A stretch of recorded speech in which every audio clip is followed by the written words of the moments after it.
All right. Hi, everybody. Welcome. We're just around 12:01, so we're going to go ahead and get started. Today, we have Mike Shingle from our advising center who's going to kind of go over a little bit about registration and kind of what's going to be happening in the summer and next steps. Again, if you guys can make sure to add your questions into the chat session, I'll go ahead and filter through them. If we can keep the questions pertaining to advising and registration so Mike can answer them.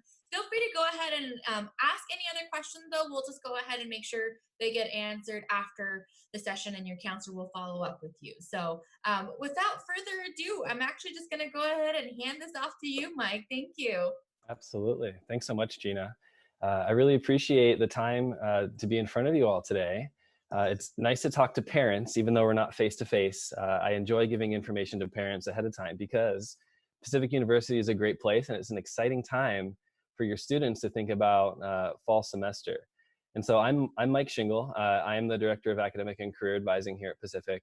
And I'm going to spend a little bit of time today talking about what we actually do in academic and career advising, talking you through what summer advising events look like, as well as the date range, the anticipated dates, and then the steps that you will need to, or your student will need to take to be able to register for classes this summer with us. And I will have time for questions at the end, so definitely write them into the chat as we go through. So academic and career advising at Pacific University is combined. We have integrated our academic advising team with our career advising team. And essentially we've done this because we find that the earlier we can get students thinking about careers, the earlier they take advantage of experiences that help them with their careers.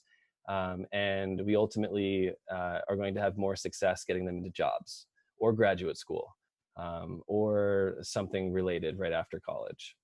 And so we are here during the summer to help your student get started, to make sure they're registering for the right classes, to make sure they know how to prepare themselves, to know basically how to set themselves up for success. We're also here throughout the entire school year. We work year-round. We talk to students about transfer questions. We have students bringing in transfer credit. We have current students who take summer classes at other schools. So we're really a hub for all sorts of questions around credits. We're also here for any current student at any time throughout the entire year. So summer is not going to be the only time you'll see us. You'll get a chance to meet the entire team and hear about what we can do to help support you as a parent as well as your student their time into Pacific. Another big part of my role is to support faculty. So at Pacific, we have faculty who are our professors who also do advising. They primarily will advise sophomores, juniors, and seniors. And our team usually advises primarily first-year students and some second-year students. But by the time your student is a junior, they're going to be working with a faculty advisor to plan out what graduate school could mean for them, what their senior project and their senior capstone can be, and to prepare them for research or other types of opportunities. So we work together with faculty, and I spend a lot of time helping faculty on the academic and career advising side. So you're going to hear a lot from us throughout the summer. This is the academic and career advising team. We have 2 locations on campus. We have an office in Bates House, and we have an office in Chapman Hall. So if you've been to campus, you've seen the admissions office, which is right here on College Way. We have both locations available and staffed, ready to help students. So advising and registration events. There's usually a lot of excitement around scheduling your day and figuring out what you actually need to do to be able to prepare for that, as well as what do we actually do on those days. So I'm going to spend a little bit of time telling you what happens during advising and registration events. So we're going to be doing them virtually this summer. We're going to have options for webinars between the dates of July 10th and August 10th. We're going to have options based off of different time zones. So we know that not everybody is in Pacific Standard Time. We know that there are some folks from the East Coast. We know that there are some folks from Hawaii. We know there are some folks that might be outside of the US in different time zones. So what we're willing to do is if these times and dates or if these times, the noon Pacific Standard Time start or the 9 a.m. Pacific Standard Time start, doesn't work for you directly, we want to have a conversation with you about how we can support you. We don't want you up at 6 a.m. or at 3 a.m. if you're outside the US talking to us and hanging out on your computer. We want you to be sleeping during those times. So we're going to be taking care of you during regular business hours. We are going to be having our events during the weekdays, Monday through Friday. If that is also not going to be possible, you want to reach out to us throughout your first couple of steps and let us know, so that way we can take care of you. So I mentioned the webinar over Zoom. That's going to be a chance for you to hear from the team, the academic and career advisors, where you're going to learn about majors. Your students will learn more about what it takes to get themselves set up with their fall schedule. And then also plant some seeds.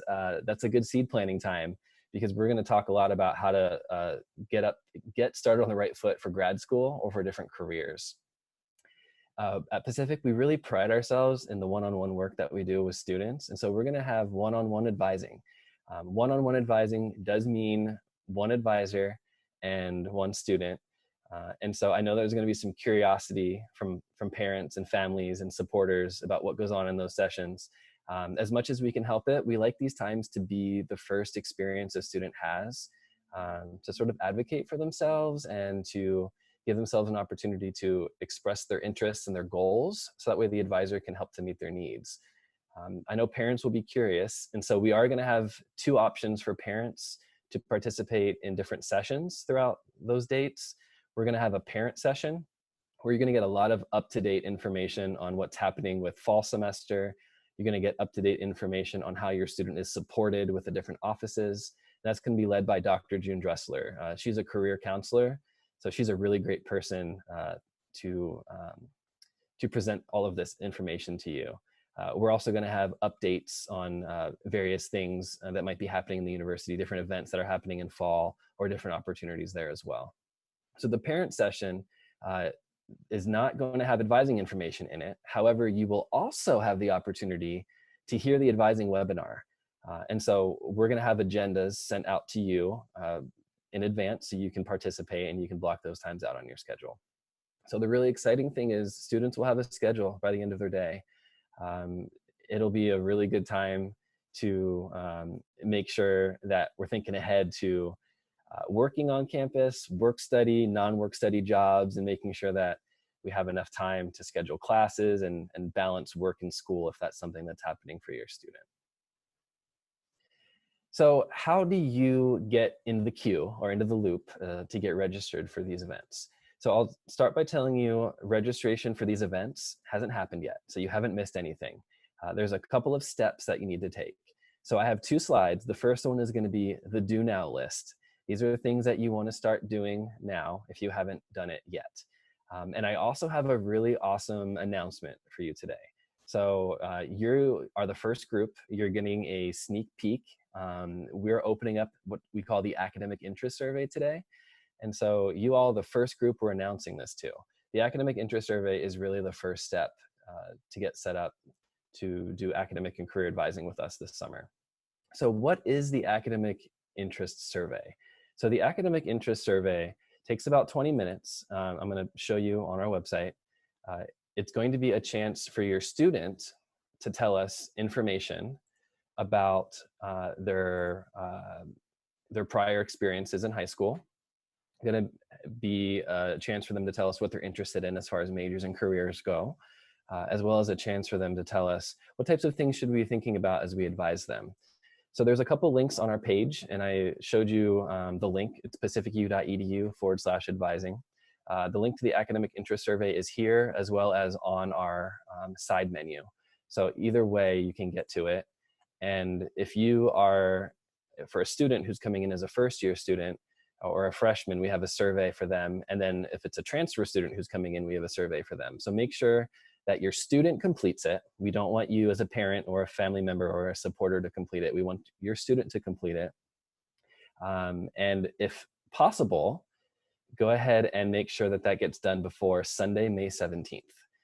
The reason we would love for that to be completed before Sunday, May 17th is because that will give you a chance to automatically get registered for a free class that is happening this summer. It's called A Liberal Arts Perspective on the COVID-19 Pandemic. And so that's a free 1-credit class. So you can register for that class directly through the survey. So even more incentive for you to encourage your student to fill that out right away. And so usually after you make your deposit, that's one of the first things we want you to do, is to complete that survey. So if you have questions about that or the class, make sure you plug those into the chat, and I will be sure to talk about those things.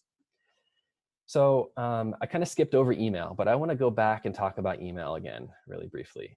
Pacific University school email. So it's a Gmail account. We want to make sure your student gets it set up and checks it frequently. Frequently doesn't mean once a week. Frequently means daily, if possible. Here's why. Every piece of information we're going to send you will go to your email. We're probably not going to be making a whole lot of phone calls this summer. We don't have any offices for you to walk into, but email is going to be the way that we communicate with you, and email is going to be the way that you can communicate back to us. So make sure your student sets that up, checks it frequently.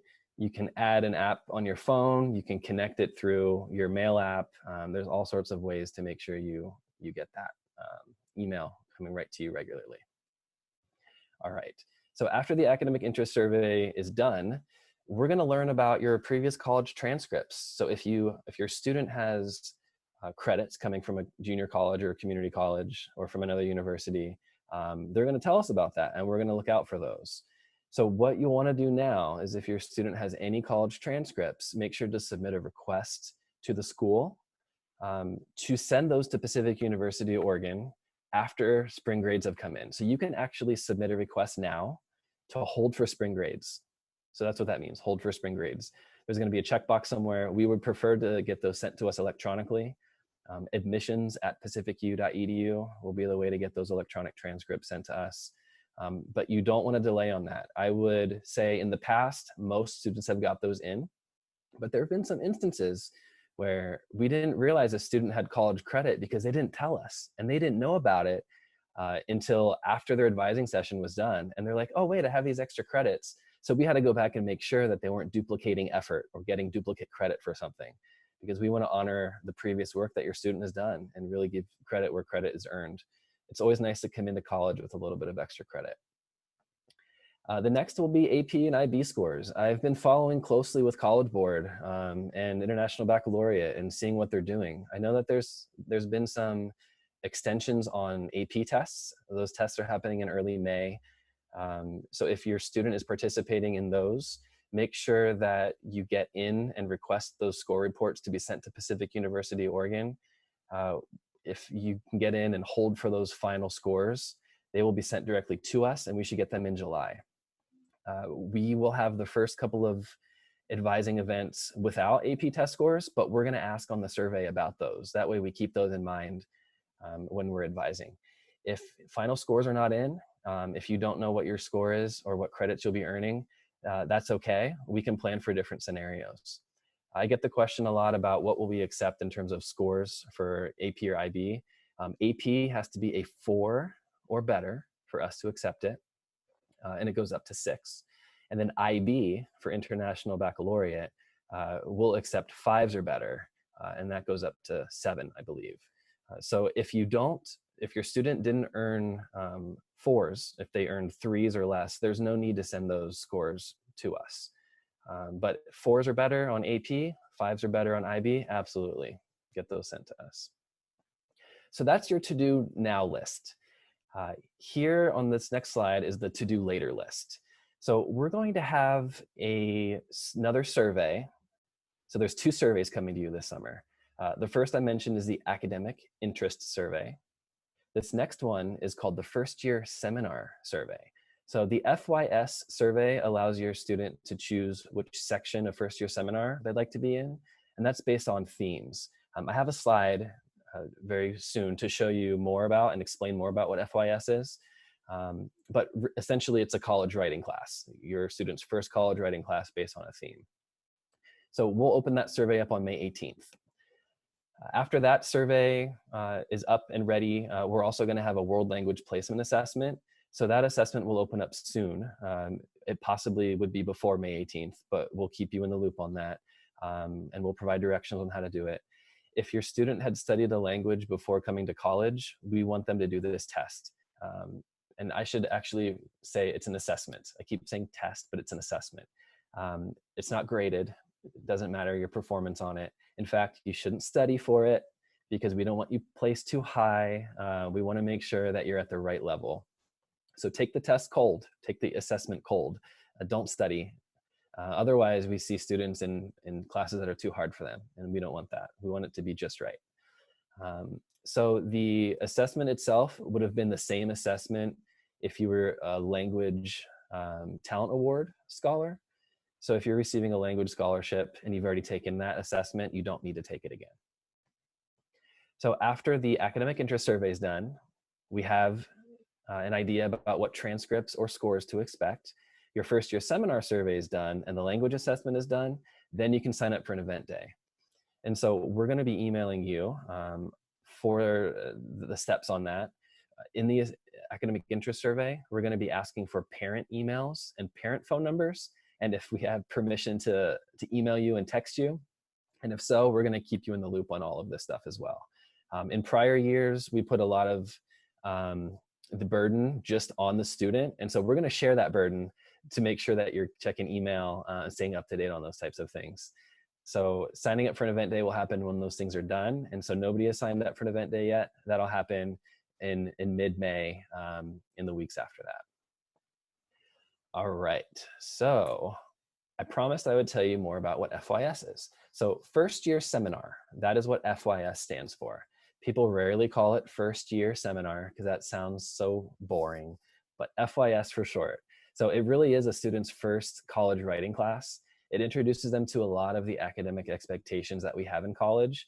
It introduces them to things like, what is a syllabus and why is that important? How do you get your writing to be at the level that you need based off of what you might be doing for a major, based off of what you might be doing for a graduate school goal, or other things like that. It is the first core requirement. So all students who start as first years at Pacific are required to complete that to fulfill a core requirement. And so there's going to be about 15 or so themes to choose from on the survey. We're getting those themes in now. The deadline is actually tomorrow for us to get those. So we're going to get those sorted out and we're going to share those options with you and your student. And so I saw a lot of questions come in. So Gina, I'll lean on you a little bit to see what you might have so I can help answer these. Yeah. So we actually had a lot of questions pop up in the chat. So we'll get through to real quickly, but I know we also had a few questions that came in during the registration. We did have a couple of families who weren't able to make it, but did ask that we have these questions asked to you so they can later take a look at the video. So do you want to just go over those questions first and then we can hop off on the screen share after that and then hop into these questions that we're getting right now? Yeah, so my slide from the questions beforehand. So these are the questions that came in before, and then we'll get to the questions that came in through the chat. So the first question was about Running Start credits. So Running Start is basically a college or taking college credits while you're a high school student in the state of Washington, and I think other states might have this program. So yes, we'll accept those credits. Any credits that appear on a college transcript we'll accept. There will be certain courses like welding or nursing or certain very basic computer classes or college success skills, things like that. We don't accept those credits, but everything else we will. So academic level stuff. So anybody who has college credits will want to send those to us. Whether you are a Washington student doing Running Start or an Oregon student doing college in the high school, or other options, you want to make sure to request those transcripts specifically from the college.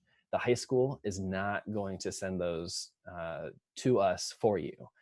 The college will, and you have to initiate that request. So this next question, how will it be determined which classes we are placed into? Yeah, so I was saving the details on this. So we place you into math based off of a combination of your SAT or ACT scores and years of math completed in high school. And so based off of what you need for your major, you might take statistics, you might take pre-calculus and then calculus, or if you're doing a major that doesn't require any of that, you might take one of our other math classes. So that's where advising comes into play. We look at your levels and we look at what you actually need to be into, and we advise you into those.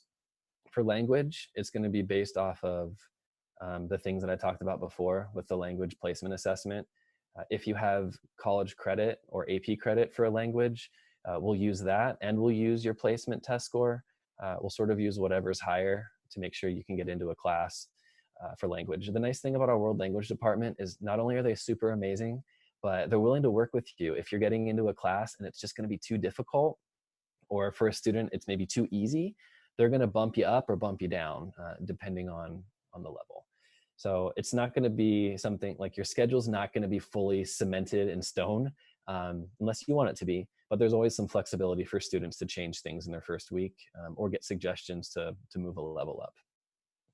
So the dates for advising for 2020 freshmen, I already stated it's going to be between July 10th and August 10th.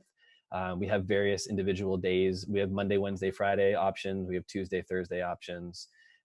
We have the afternoon options that start at noon Pacific time. We have the 9 a.m. Pacific time starts. So we're going to have a variety of options for you. We are working with our faculty advisors right now to get them invited.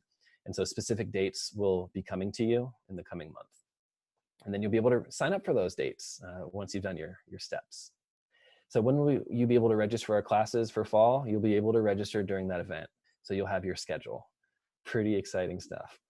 And then question 5, is the decision deadline for Pacific still May 1st? May you request an extension? I might let Gina answer that, and then I can give some insight after Gina answers.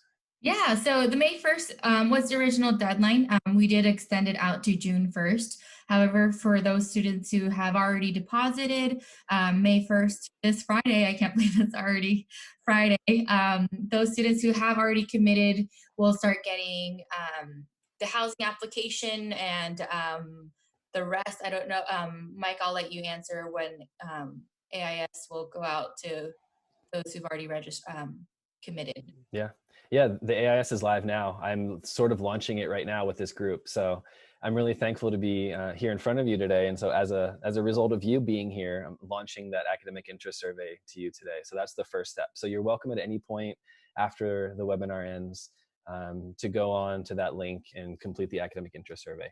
And I'll say it again, it'll be your student who should do it, not a parent, not a family member, not a guardian, not a supporter, but the student themselves will need to do that.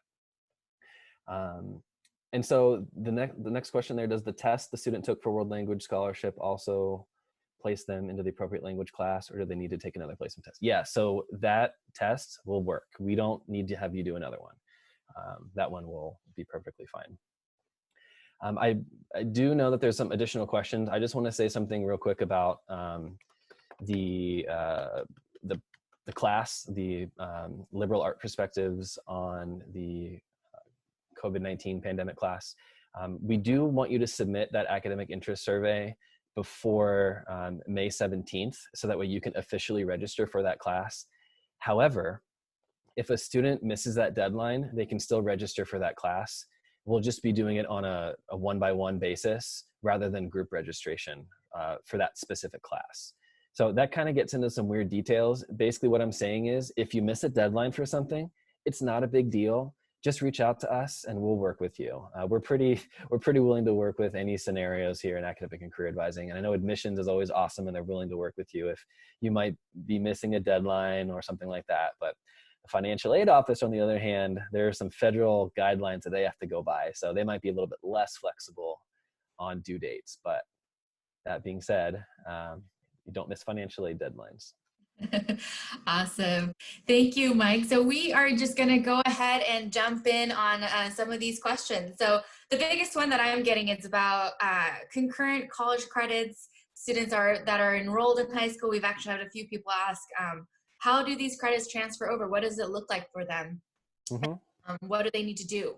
Yeah, so essentially your credits will count as things at Pacific. So one of the main things that we need are transcripts, official copies of transcripts and official score reports. That way we can tell you what those classes are equal to at Pacific. If you've already taken a math class and it's equal to our math class here, you don't have to retake it. So that's why we need to get those early on. We will have them count towards core requirements. We will have them count towards major requirements. We'll have them count towards minor requirements. And grad schools may even use them as prerequisite courses. So do get them to us as soon as you can. In general, things transfer pretty easily. We're a pretty transfer-friendly institution. And so any questions about those come right through the summer advising experiences. That's why we sit down and we talk with you one-on-one, because every student situation is different. Every transcript looks different. Every student's goal is different. So we try to make things easy for you if we can. Awesome. Is there a difference between dual enrollment and concurrent enrollment? For Pacific purposes, not really.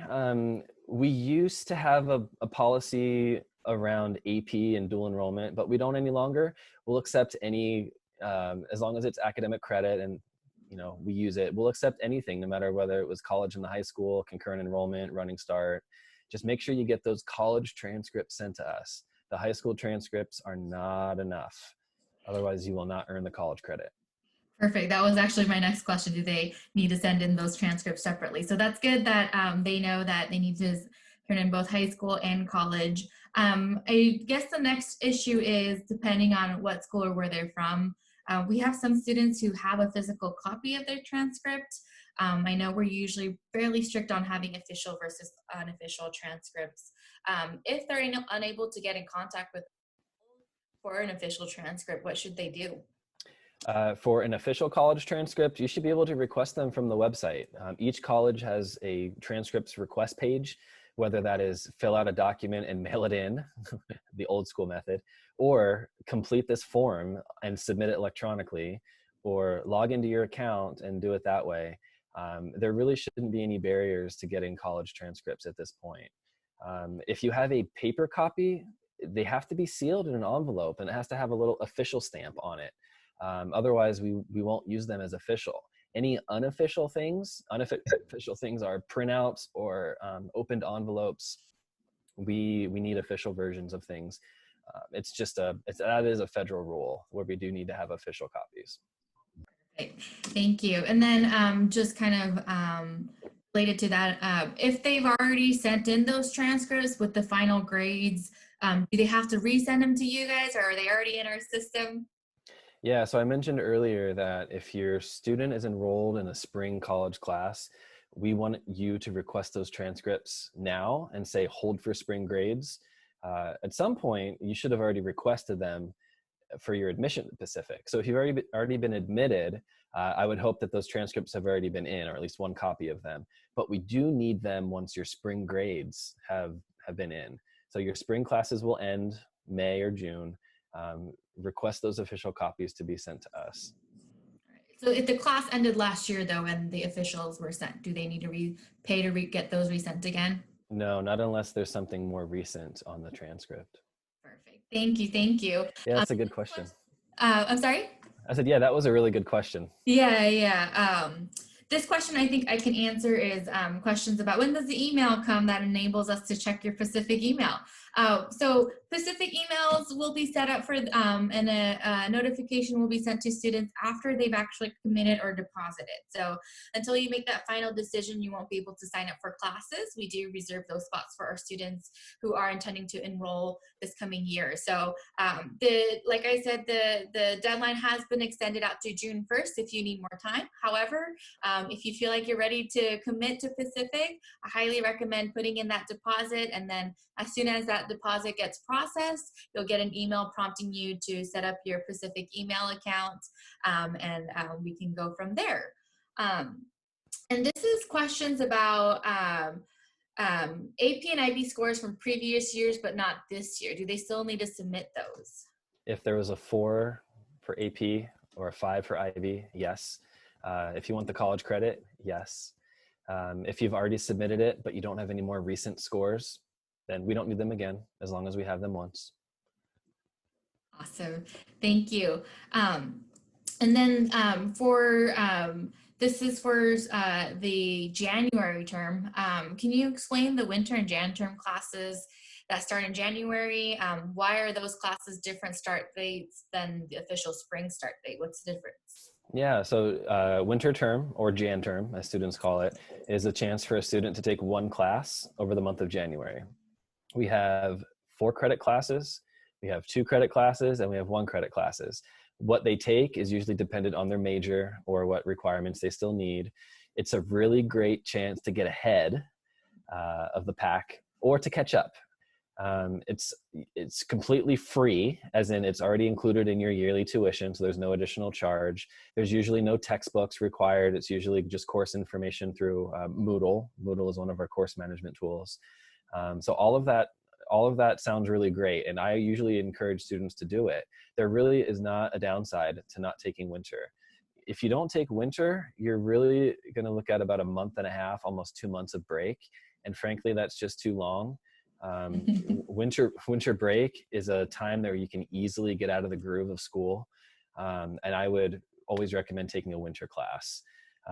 For winter, there's housing available as well, and so it's something to think about. Winter will start the first week of January, and it will run up until the start of the spring semester, but there are different start dates for Jan term classes depending on which class you take. Yes, and it is completely free. Your housing and dining is also included, so you might as well. I hear from parents and students all the time that that 6-week break is a lot longer than they thought it would be. So we highly recommend it. This question is pertaining to the FYS classes. Do transfer students have to take the FYS class? Technically, it's still their first year coming into Pacific. So if they are students who are graduating from high school this year, class of 2020, then they will take FYS. If they are students who have graduated from high school 2019 or earlier, and they've attended a college between graduation from high school and now, then they will not take FYS, and they'll substitute it with something else. But any student who's graduating from high school, class of 2020, coming in the Pacific, will take FYS. We don't have any transfer credit substitutes for our first year freshmen coming in. Everybody takes FYS, AP, Lit and Comp, Language and Comp. That all counts towards literature credit. It counts towards one of our core requirements, but not first year seminar and not our writing requirement. So essentially the writing requirement is to do first year seminar and then a second writing class. So basically everybody does FYS if they're an incoming first year student. Awesome, that answered my next question too. So we're gonna move on.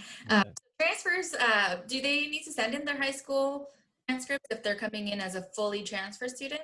It's a good idea too, if it's convenient.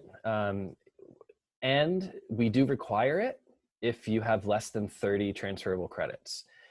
Really, we would love to have high school transcripts for every transfer student, no matter what, because it gives us more information to work off of. But if that's a barrier, or if it's not possible, or if the school isn't sending high school transcripts right now for whatever reason, or they don't have your record, then it's not mandatory. The only reason it would be mandatory, again, is if you have less than 30 transfer credits and you are considered a transfer student. Awesome, thank you.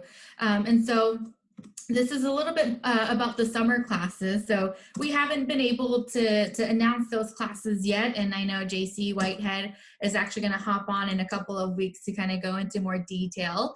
So surprise, there's optional summer classes that we'll be offering.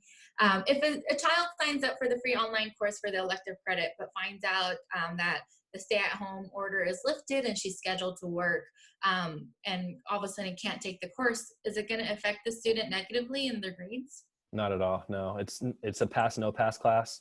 You can withdraw from it up to a certain deadline. But if we're past the withdrawal deadline and the student can't do the class anymore, then you'll just get a no pass. A no pass doesn't affect anything at all. It's not going to affect GPA. It's really going to be just a moot point then. But what I will say is that the class itself does meet in the evenings. So it's 6 to 8 on Tuesdays. So depending on people's work schedule, they might be able to plan around it. It's just going to be one day a week, Tuesday nights and the rest of it is going to be self-paced on your own. So the only time you have to be live, you're doing live streaming and in person participating in the class will be about 2 hours a week. Awesome.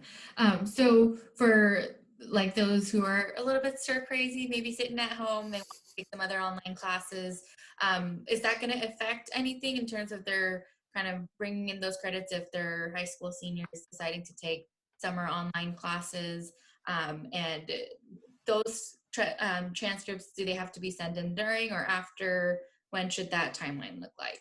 Yeah, so summer classes now are a good idea. Will it hurt you negatively? No. Will it help you? Probably.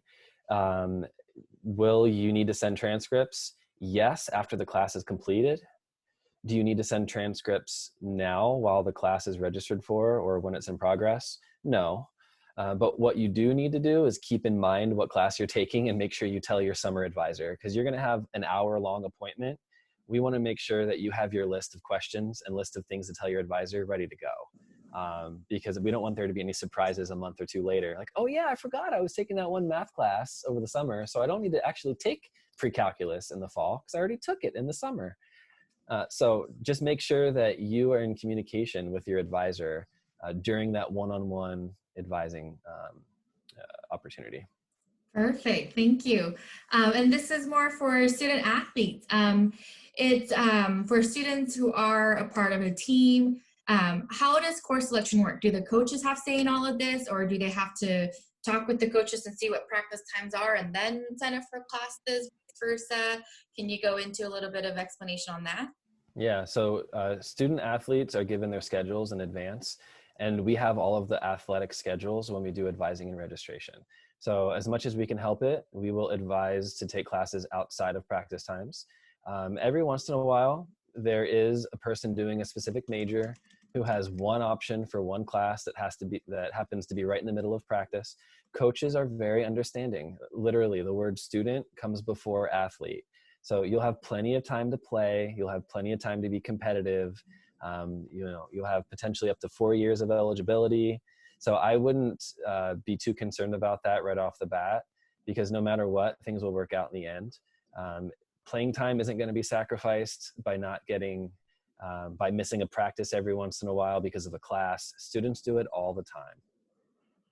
Thank you.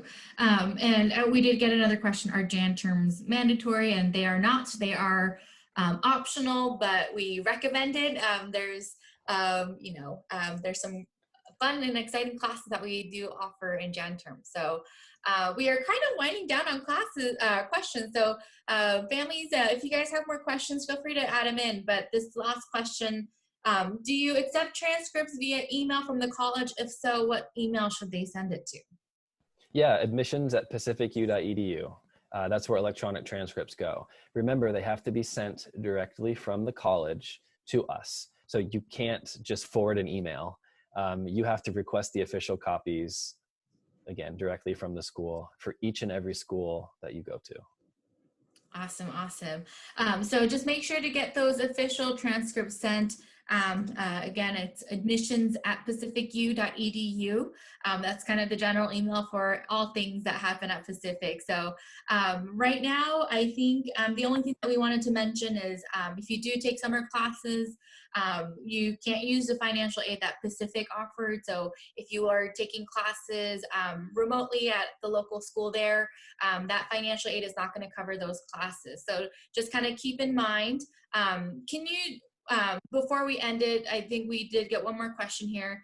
Can you talk about studying abroad and how those credits look at Pacific and what students need to do? Are they going to lose that time if they study abroad? How do those credits look? Yeah, I see a couple of questions about travel classes and study abroad. So that's one great reason to choose Pacific, is because we work study abroad into your major. We work study abroad into your 4 years. So if you're originally on track for a 4-year graduation, we'll keep you on track for a 4-year graduation if you are studying abroad. We require that our language majors study abroad, but we recommend it for everybody else. And so a lot of our different majors have had students go to different programs in Australia and London and France and Spain, and it's just been amazing. One of the things I hear from parents all the time is, man, when I went to college, my biggest regret is not studying abroad. So I don't want that to be the case for my student. So I would say if study abroad is something your student wants to do, add that to the list of things to talk to their summer advisor about. And we'll make sure to have that conversation and get all those steps started. You don't really have to decide officially if you want to study abroad until the year before you plan to go. Usually juniors go study abroad. And so sophomore year is the time that you make the decision. So freshman year, first year, you don't really have to be 100% set. You can be deciding or exploring options. But yeah, in general, I see a question here about sports and what happens if you play a sport and want to study abroad. You'd try to plan to study abroad in your off season as much as you can. I know basketball is weird because it's kind of in between two, but as much as you can help it, if you're a fall sport athlete, study abroad in the spring. If you're a spring athlete, study abroad in the fall. We also have summer options and winter options. So study abroad for winter, we call them short-term travel classes. It might be a 2 or 3 week experience rather than a full immersive 15-week experience. You know, depending on your student's comfort level, 2 to 3 weeks might seem a lot better than 15 weeks. So there are different options for different classes. They meet requirements. They can count towards core. A lot of different really good, important reasons to take travel class or study abroad besides the experience of being abroad.